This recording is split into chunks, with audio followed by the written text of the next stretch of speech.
But we've got a big story today with this MP, Mike Amesbury, who is going to jail for punching a constituent on a night out. He has been jailed for 10 weeks. This was a row in the street about a local bridge. Can you believe it? Have a look.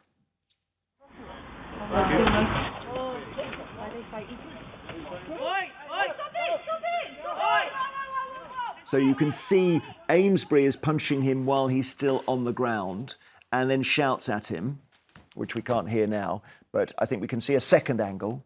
You won't ever threaten me again, will you? You won't threaten your MP again. Oh dear, oh dear, oh dear. Yeah, shocking. Violent man, criminal, going to jail. Long enough, Gemma? 10 weeks?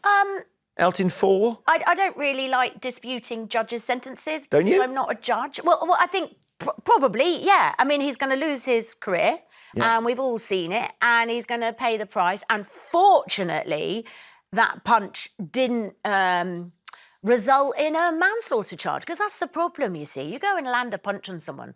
If they fall badly or if you brain damage them, you know, it's a really aggressive act.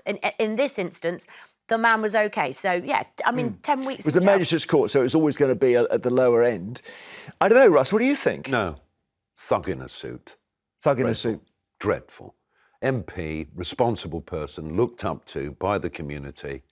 10 weeks. Really? Well, the prisons are absolutely bursting, aren't they? Well, there might be. But the weird thing is he'll come out and back into the House of Commons. Well, as things stand, I don't think he should. I honestly, if he had an ounce of decency, he would resign. But 10 weeks for that kind of behaviour, Jeremy, when you've got people serving 2 or 3 years in prison for hurty words on Facebook.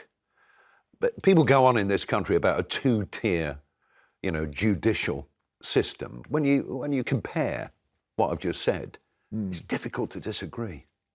Honestly, he should be in for longer. Be very careful with the hurty words thing, because there's been a lot of rhetoric around that, and some of them, if it was proven to have incited violence or incited riots or incited violence, of course, where multiple people are then affected and damaged. There's also grannies who've been arrested for saying, I don't like this, that, and the other. There's climate change protesters. I agree. Climate change protesters. So yes, violence needs jail time. There's no doubt. Whether it's long enough. So the situation is, I think there's now an automatic recall, as it's called in his constituency, because he's gone to jail, meaning constituents can decide to drop him as their MP. That's a relatively new thing. He's also on licence for a year after the 10 weeks, which he may appeal, of course. And they can't drop him until he's appealed. So I think he'll be back in the House of Commons before it's resolved.